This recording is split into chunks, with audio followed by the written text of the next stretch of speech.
My name is Audigy, and today I'm going to show you how I make my DJ sets inside of Ableton Live.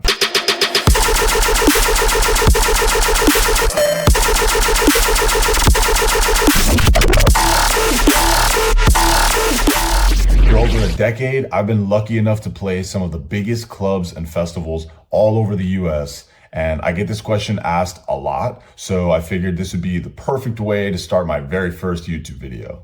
So at this stage of my career, I like to build my sets inside of Ableton, but there's really no right or wrong way to do this. You can literally just make a playlist inside of iTunes and run with it on the fly. But I like to take a much more methodical approach, and there's a bunch of different steps to my workflow. So I'm just going to share this with you guys, and hopefully you can learn a thing or two and maybe implement it into your own way of doing things. First, I like to get a general idea of the kind of set I'm going to play and how long it is. Then I like to bring a couple tracks that I have in my mind into Ableton and get them all organized. I then go into RekordBox and try to pull a couple tracks in the same key and vibe of each of the ones that I already have in Ableton, so I can kind of build little groups of a flow together. Once I have the set completely done, I'll then make sure that all of those are inside RekordBox so I can set my cue points on everything, make a final playlist in there, and export them to the handy dandy USBs. Now, before I go into every step of my workflow, I want to talk about what a lineup is because it's super important, especially for beginners. So a lineup for an event is essentially the order that all the artists are playing in. The very first DJ that plays when the doors open is called the opener. The headliner is, of course, the main artist for the event, and they usually play at the peak time. Now, for a festival, that can really vary. For clubs, it's usually like midnight, 1 a.m., unless, of course, you're in like a small town and the clubs close earlier than that, but that's pretty rare. And everyone else in the middle are called the supporting acts. Those are all terms that most people know already. So to dive a little bit deeper, a direct support is a supporting artist that plays directly before the headliner does. There's also sometimes a closer, and that'll be the very last artist that plays on the night, and that's usually after the headliner, but that's pretty rare. There's also back-to-backs, which are essentially one artist playing with another artist, either going one song at a time, 2 songs at a time. It's really up to that, but there could be a back-to-back, back 3 back, back 4 back. All that means is that there are multiple artists playing at the same time together on stage. And then the most rare out of it, I would say, is a special guest set. And you'll see that when there's a headliner that wants to bring a friend of theirs onto the show, or maybe there's a record label that's throwing an event and they want to highlight an artist that maybe hasn't gotten a chance to play in that area before or even in that country. I personally have done a couple special guest sets, like on Circus Records. They threw an event at Forbidden Kingdom as like a pre-party, and they had me come as a special guest because I was releasing multiple albums with their label. Every single event is different. There's no right or wrong way to do any of this. There's no specific lineup to be expected every single time you go to a show. This is all just random and depends on that specific event. Now, this next bit may be a little bit of a hot take, but online especially, you're gonna hear sometimes people saying, oh, the opener should go as hard as they want because it makes me go harder as the headliner. I'm here to tell you that unfortunately, a lot of people are doing that online just for clout, because they want likes and engagement online from their audiences. I highly recommend that you do not do this. Don't do it, don't do it. Now, maybe there's a couple artists that really believe in that and that they want the openers to go super hard. But the fact of the matter is that there's a level of respect that needs to be given to that headliner slot. And if you don't show that,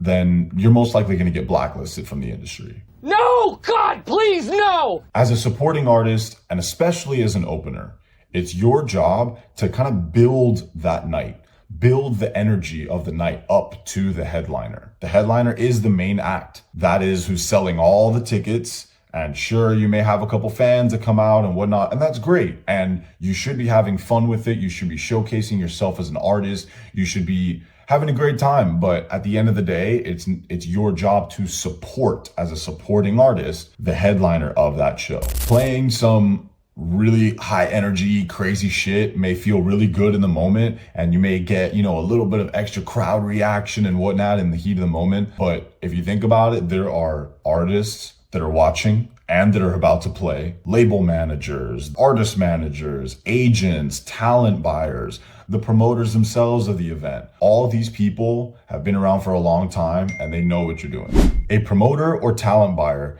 is the name of the title of the person that will be booking all of the artists on a lineup. And part of their job is to book people that will match the same energy or build up to the energy of the headliner. So this thought process of building up the night and not bringing some headliner energy as an opener or direct support is literally baked into the jobs of the people that are putting on this event. So it's not like I'm just saying this for no reason. And I really hope that you take this piece of advice seriously. So when you get booked on these lineups, really take that into consideration. Get to know who the headliner is for that show. It's your job to build up. So you're gonna wanna know what kind of energy level they operate at, what kind of genres they play. Do they play super mainstream kind of music? Because if they do, you're going to want to stay away from all types of mainstream music, even edits or anything like that, because you don't want to be playing something that they're going to be playing. Again, it's your job to support that artist. So you need to do your own research and make sure that you're not overshadowing that artist. And of course, the talent, if it's a good talent buyer, they will already get a sense of either a mix from you, or if you're a producer, the kind of music that you make, to make sure that they're not booking, a drum and bass guy that plays super fast and heavy music and that they're going to have them open for a house artist. That would make no sense. They don't belong on a lineup together. Duh. In a good venue, there should be already that research done, but you definitely want to take it upon yourself to do your own research and make sure that you're not a mismatch or playing things that are going to put yourself in a bad position. One last, most important thing I want to mention on this topic: never play a headliner or other artists' music that are on the same lineup as you. I have personally seen artists come up, walk up to the DJ booth, and literally take out an artist's USBs that are playing live in front of a crowd because they're playing one of their tracks. And yes, remixes are included in this. It doesn't matter if it's a remix or an edit or flip, whatever it is.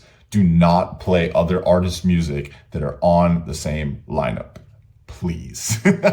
So when I'm looking for new music, SoundCloud is my absolute favorite tool to use. And there's a couple reasons why. Number one, you can download music right from SoundCloud itself.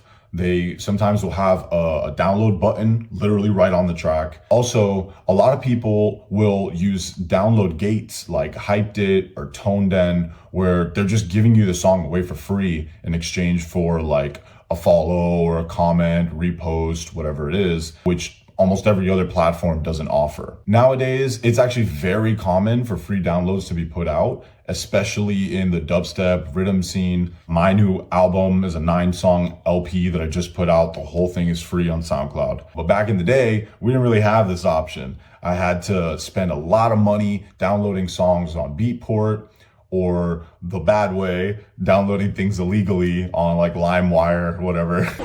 Illegal! That's not cool, obviously. The artists aren't allowing that. That's just something that's happening illegally on the internet. And you also had a very high chance of getting a virus on your computer. So all around, it's just not the way to do things. And of course, you don't want to spend a ton of money on Beatport or iTunes or whatever. So I would highly recommend going to SoundCloud. And the second reason why is you can make what's called stations on there. So when you go to SoundCloud, go to the track that you want, and right down here where it says more, you can click on the station button, and it's going to create a whole curated playlist through the SoundCloud algorithm of a bunch of tracks that are in a similar vibe or genre, or that, other people that have liked the song that you're on also like. This is going to save you so much time having to comb through platforms to go find music that fits the vibe of the one that you're interested in. And the last thing that I love about SoundCloud is that you can find unofficial releases on SoundCloud, which you literally can't even find anywhere else. When things are an official release, that means, you find it on Beatport, Spotify, iTunes, Apple Music, all that good stuff. That means that it's been put out by a distributor. And so it has to go through copyright and all those things. So SoundCloud is basically the only platform that's widely known that lets you upload things that aren't official releases. So those edits or flips nowadays, what they call them, unofficial remixes, mashups, all those different kinds of things. SoundCloud is basically the #1 place to find any of those. And again, you're not going to find them anywhere else because technically they're not allowed to be put up in distribution stores. And SoundCloud has the option to distribute your music, but it also can let you put up a bunch of random things. So WAV or MP3. We're going to be converting everything today into MP3. I can't tell you how many times I've been playing on stage and had a WAV file not read correctly on the CDJs. When you're downloading music, especially the free ones on SoundCloud, a lot of people will give out a WAV file or an AIFF, which is a lossless WAV file. And those are much higher quality than MP3s. Those are great. But when it comes time to bringing tracks into your DJ set, you want to have as little room for error as possible. And that tiny little bit of music quality that no one is going to hear anyway, especially with club speakers running in mono and things like that. I would highly recommend to just convert every audio file that you're going to use into an MP3. So I'm going to show you how easy this is. You just click on your track, either drag it into iTunes or you can just double click it, head up here to File, Convert, MP3. Boom. Done. It's so easy. That's what I'm saying. It's like 3 button clicks. You might as well just go ahead and do it. It's going to save you so much headache in the future. Just so you know, it will make a duplicate of that track. So I would make sure that the MP3, which shows up on top here of what you just did, I would label that correctly, get the title, the artist, maybe even the genre done over here, and then click and delete that one before it so that you don't get confused, because it's going to show up #1 as a duplicate and take up more space, and you just want to make sure that you're using the right track, of course. All right, so we found a bunch of tracks that we like and we want to play. We brought them into iTunes and we converted them to MP3 so that there's no issues when we go to play them out live. Now it's time to bring those into Ableton. So when you open up Ableton, click all of the tracks that you want to bring in. And when you're dragging them in, pro tip, if you hold down, I believe it's, Option, as you can see here, it'll change it from having them listed all in one row down into multiple rows. So it's going to save you a ton of time without having to click and drag each one down into their own rows. It's going to save you a lot of time. Next, I like to listen to each track that I have in the session to basically arrange them in order of how high energy they are, especially if they're different genres. I'm trying to get like a full picture of what my set is like. And for me personally, I do 50 plus songs in a 60-minute mix. So it gets pretty chaotic, as you can see here. So it really helps me get a visual representation of the kind of vibe that I have going for my set so far. Everything that's in blue either has vocals or a long breakdown. And as you can see, that blue just kind of separates itself from these like orange, red, yellow, browns, like all these more similar color scheme.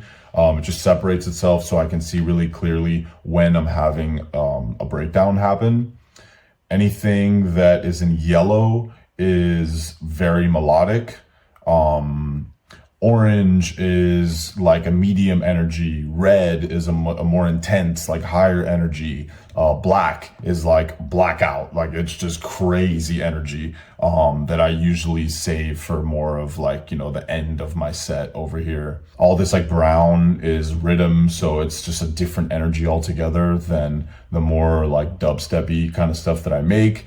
As you can see here, they have there's some doubles that I have going on, and those are all brown because that's more of like a rhythm thing to do, more so than like dubstep. Looking at it just by the colors alone, you can see that there's a bunch of pockets, like a bunch of groups all together.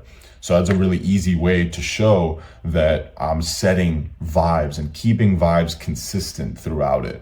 Now, you can see here that there's a little bit of a break in between them, right? You don't want to keep an exact same vibe throughout the entire set. If you just try to go drop for drop for drop, and especially if they're all the same kind of energy level and the same vibe throughout the whole set, even if you're playing high energy, crazy shit the whole set, people are gonna get bored. It's kind of like someone just talking monotone. They talk with the same tone the entire time. Like you're gonna get bored, right? As you can see, even when I talk, I have inflections. I go up, I go down. It's to keep things interesting. And you can, think of that the exact same way in a DJ set. Again, even if it's the craziest stuff in the world, like you're gonna tire people out and they're gonna get bored of the same thing over and over and over again. So I do, these little waves where I'll come in, do one whole vibe for, I guess there's 5 songs here, pick up the intensity just a little bit, and then boom, a long breakdown. So that breakdown is to give a bunch of space. And that's at, these markers down here, that's at 8 minutes. So for 8 minutes of my set, first I've gone for 8 minutes of the same kind of vibe, and then boom, I have a breakdown with a really popular vocal. This is Unholy. Then boom, get back into it. Keep a vibe going, 3 songs. Change up the vibe slightly with a couple doubles for 3 tracks of doubling on top of each other. Then go back to a similar vibe that I was at right before that, keeping that energy consistent. Boom, boom, boom. Then another big breakdown, 26 minutes, boom, goes down into a breakdown. Again, giving the crowd a bit of a rest. Then I really pick up the energy off of this track and go red. So I'm going from orange, which is a little, just a medium kind of temperature, and then pick it up to red, which is much higher. So I gave that breakdown, gave a little bit of space, had a real big build up, and then into a higher level of energy, and then keep that consistent, red, red, red. Change it up a little bit for some melodic stuff, which has a cool little sort of breakdown in here, and then red, red, red, red. Then pick it up even higher, and I'm going a bunch of tracks that are in black. Then see back to blue, where it's another breakdown, some melodics going on here. Then a bunch of black tracks, all the same, red. And then this is the end of the set already, where I'll end it off with some blue. I like to end my sets with, leaving off on a high, like building up the set, leaving off on a higher energy. And then right before I get into that next artist, I'll end the set with, some much more calm, like breakdown, vocally kind of stuff, to give that separation between me and the next artist that's coming on. So again, all of this is completely up to you. This is where you as an artist needs to hone in on your craft, needs to get creative, do things how you want. If you really want to go hard, for an hour straight, it's completely up to you. I personally, after over a decade of DJing, have found that if you go hard for a little while and then give people a little bit of a break, it actually makes the next tracks that you bring in right after that even more impactful, because it's kind of like a contrast between, we gave them a break, they're chilling for a second, or they get to sing along to some vocals, and then boom, hit them hard over and over and over again. And then give another little space in between, give them a break for a second, have a real long build up that builds up all that tension, and then boom, start hitting them drop after drop after drop again. We get it! But, feel free to experiment. This is half the fun in this, is messing around with things and getting an understanding of what people in the crowd really want.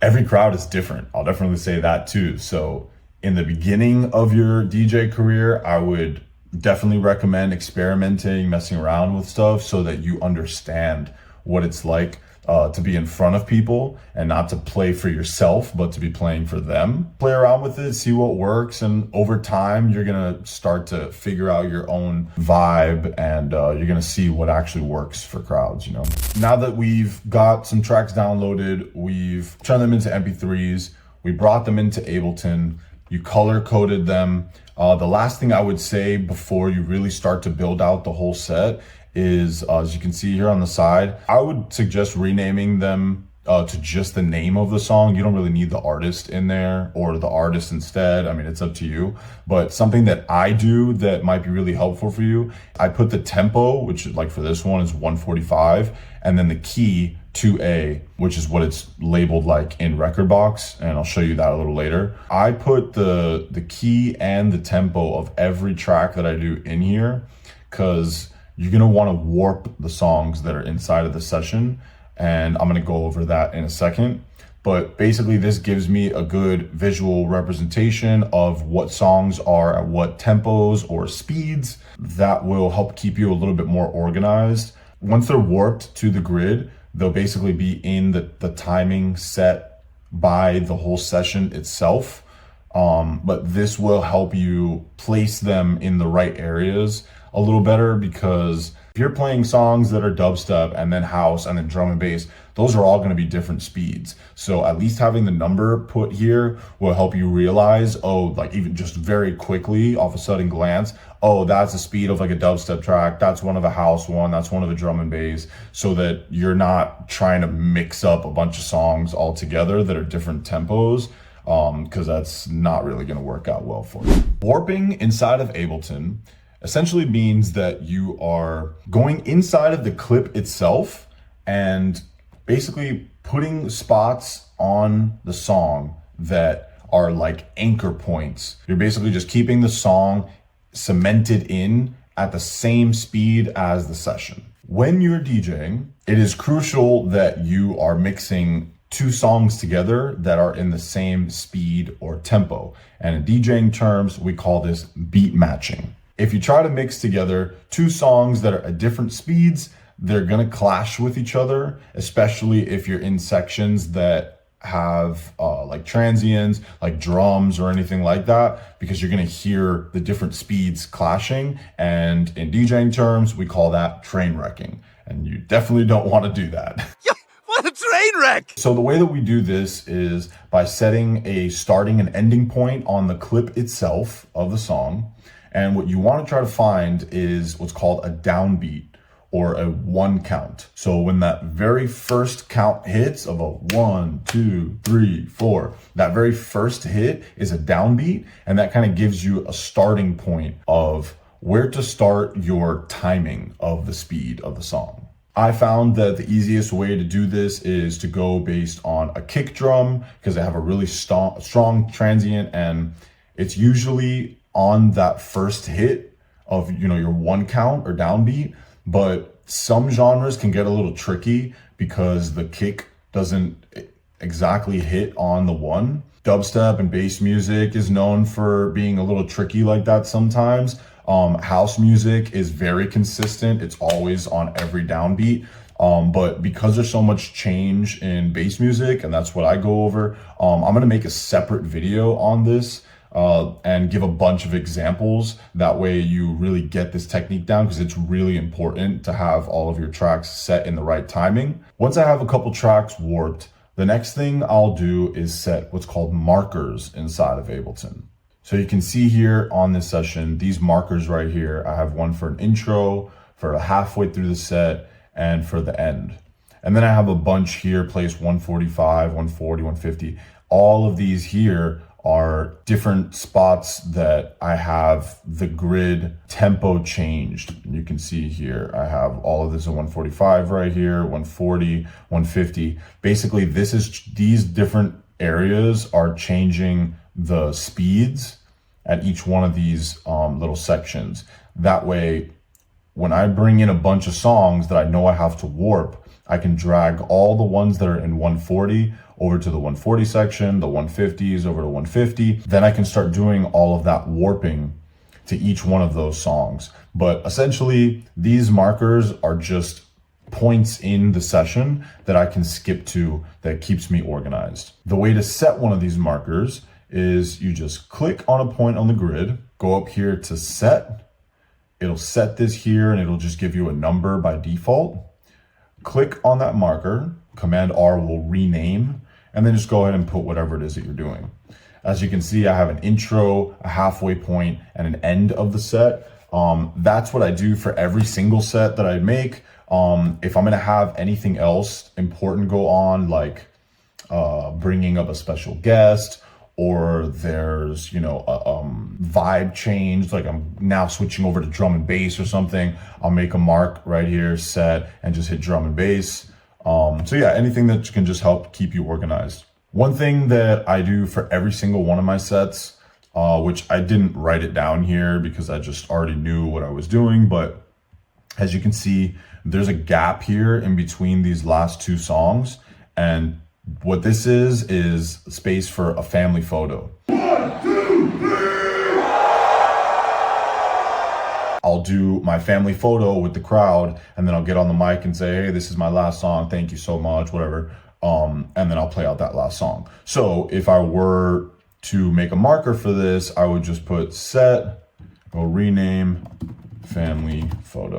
Boom. And now that's a very important marker that I have there, and I know that I need to give a little bit of space for that to happen. I usually give myself like 2 or 3 minutes, something like that, because I'll get on the mic, talk for a minute or two, and then take the photo itself. I would highly suggest being very realistic with your set. And what I mean by that is, if there's things that you know you want to get done during your DJ set, I really would take advantage of these markers, because you want to get a real expectation set for what your DJ mix is going to be like. I know that I'm going to do this family photo, so like there's no debate. I'm going to do this family photo because it's important. So I'm putting that marker in here. I'm setting that time aside to get that done.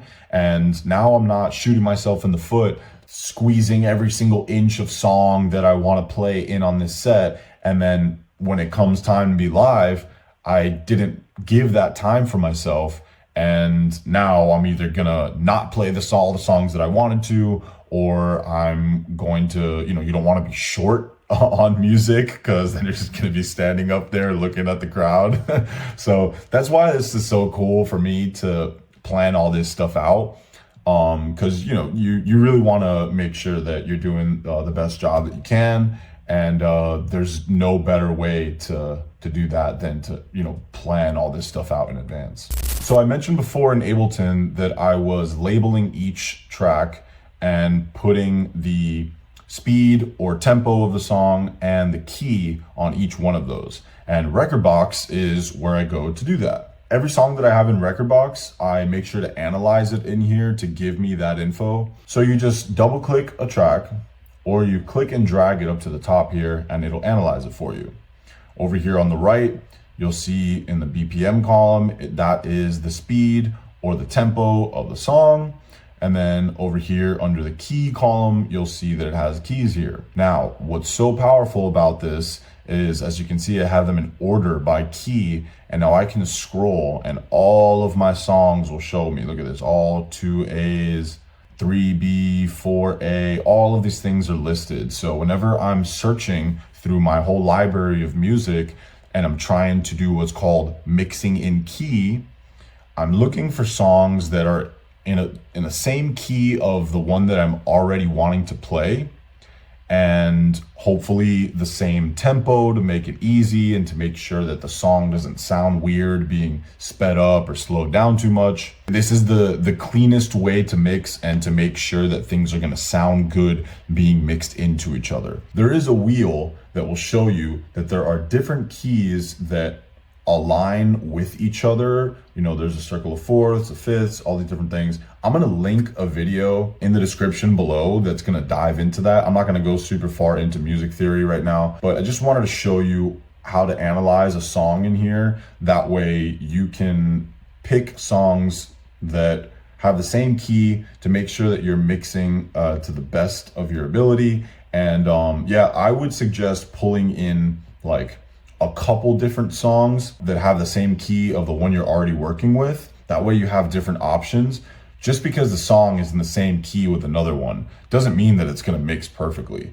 And they can be in the same key, but be different vibes completely as well, right? So it's good to have a couple options when you bring those into Ableton for each song that you're, maybe stuck on, or that you're trying to figure out what to mix in or out of. And then, you can just delete all those other ones that you don't need afterward. But I would definitely recommend bringing in a couple for each one. Another super important topic to talk about that's going to help you a lot when you're mixing live are cue points. On this program, you can see on the top right, they call it a hot cue, and some programs call it hot cues, some are cue points. But essentially, they are spots throughout the song that you can set in advance so that you can hop around to those and make your mixing a lot faster. What I like to do is set multiple cue points. This is basically to help me jump around. I mix a lot of songs very quickly. So if I don't have these cue points set, I have to spin the jog wheel a bunch, kind of speed forward, or hold down the forward or back search option on the CDJ. It's just a lot of time being spent while I'm trying to focus on mixing quickly. Also, what I do a lot is hit the actual cue point to jump to another section of the song live while it's playing. This is a bit of a advanced technique, so I wouldn't recommend you doing it, especially if you're a beginner. Sometimes the CDJs lag a bit, so you kind of have to play with it beforehand with your headphones on and make sure that it's actually hitting correctly in timing, because you can hit a button sometimes and it'll lag just for a split second. But remember, songs are in timing, right? They have a timing that they're following, especially when you have a live audience right in front of you. Everybody's dancing and they can definitely tell when something is off timing, right? These cue points will help a lot. You don't have to hit them live on the fly while the song is literally playing like I do. If you want to avoid that possibility of a mistake, you can just have the same exact song loaded up on a second CDJ, have the song playing live on one side, and then use a cue point to skip to that next section in the song that you want to jump to on the other.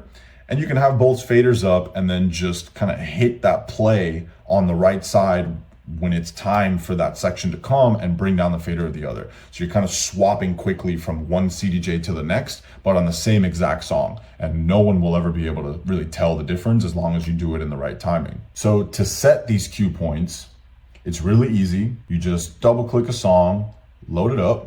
This top window here is showing you an overview of the whole song, and this window right here is showing you a much more zoomed in version. So if I click ahead here and play it, this is the drop right here. So you can just click on this window and drag it around so you get to the right in the beginning stick of where that is. That's gonna be the transient. That's gonna be right where the drop hits. And then on this cue window over here, you just hit one of these letters, E, and then you see here it created a new cue point. And now when the song is playing, you can just hit E over and over again, and it'll bring it right back to that spot. The other thing that I recommend you should be doing is kind of warping the song. Really what you're doing though, like it says here, is setting the first beat of a bar to the current position. RekordBox isn't perfect in its analyzing of songs. Sometimes you'll see that it'll just be a little bit off. This marker is right here, but really the drop starts here. As you click and drag this, you'll hear a big, you hear that sound right there, right when it gets to the front of it.